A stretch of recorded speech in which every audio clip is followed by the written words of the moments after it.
Continue.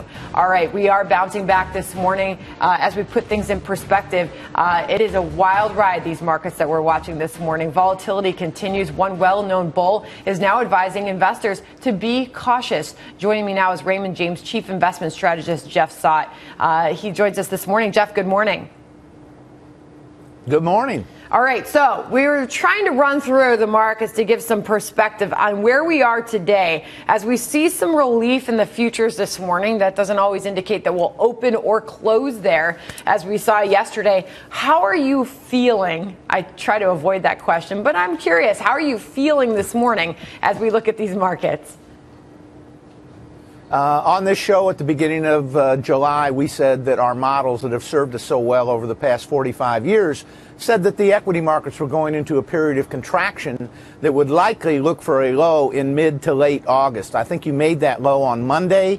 A number of finger-to-wallet ratios were very oversold. In fact, one of them was more oversold than we were in the 1987 crash.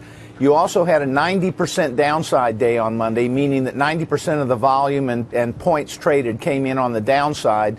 Typically, off of a 90% downside day, you get a 2 to 7 session throwback rally, and then you come back down and test the lows. That's what I think we're in right now. Okay, so you think we're going to test the lows. And so, okay, let's look at the broader market. The S&P 500 is a fraction of a point below 1,900 right now. Where are you calling for a low there?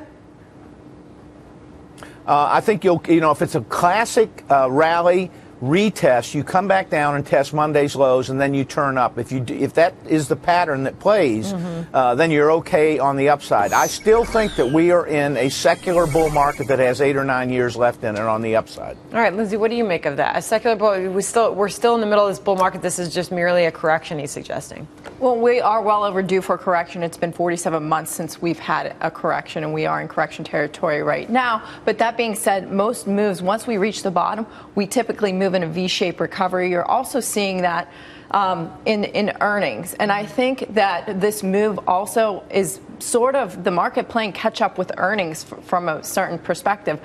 We started the year with earnings growth at 10.5% on a forward 12-month basis. It currently stands at 3%. The market had continuously moved up until now. And with that, the market multiples moved up, reaching nearly 18 times. Currently, we're back at the 15.5 times multiple, which is more in line with the historical average. Jeff, when you suggest that you're going to be cautious, which you do in your note this morning, what does that mean? Does it mean you're going to avoid the markets? Does that mean you're going to be buying in certain sectors, or are you just holding tight? What does it mean? Actually, we have bought things over the past 3 or 4 days. Stocks that have come back down into support zones. Like what? Make a lot of sense to me here. Well, Iridium. Iridium has a convertible preferred B with a 6.3% yield.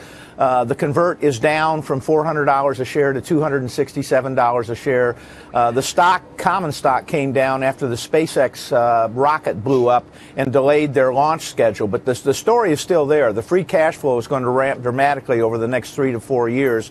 So a stock like that with a 6.3% yield makes a lot of sense to me here.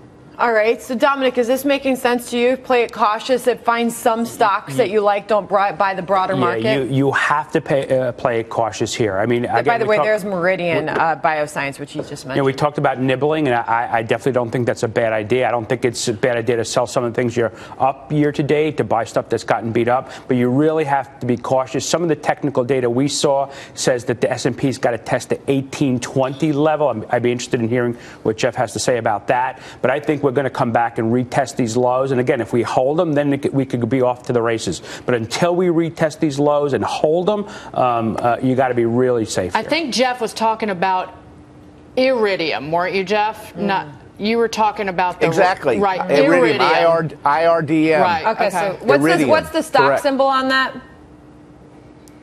IRDM, and the convertible preferred is B. All right. Just to make that clear. All right. So as we watch markets this morning, Jeff, everybody's got deja vu from yesterday. Everyone's trying to predict the close. In your note, you're actually saying the quality of a rally from the bottom is going to be very important. What are you going to look for to see a quality rally? What does that mean? What are you looking for in that? You have to look at the advanced decline numbers. You have to look at the new highs over new lows. You have to look at volume. Yesterday's volume was terrible until we started to crater in the afternoon. By the way, that was not margin calls. That actually occurred because China started massing troops on its northern border with Korea, which has gone totally unreported, by the way. All right. Thank you, Jeff Saut. Here we are, Dow looking like it's going to have a higher open. 6 days of losses. Over that 6-day period, the Dow has lost nearly 11%. Could have a higher open this morning, but we'll see how things shape up. Jeff Saut, thank you for joining us.